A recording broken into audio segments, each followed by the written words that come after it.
Linjamaton koulutetaan tuottojen. Tarkoitan Christian Pausalo. Matolle 3. Otamme ottelun numero 176.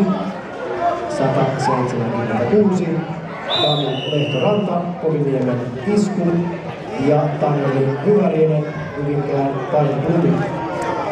Jamaton katsottelu päättyi ylivoimaisen piston voittoon, voittajana Heta Miinimerö Järvenpään Voimainen. Jamaton yksi ottelu päättyi myös, siellä voittajana Noa Naumanne Helsingin Painimiehen. Ja lähdetään liikkeelle Matosta 1, Matto 1, ottelu 177, Juhan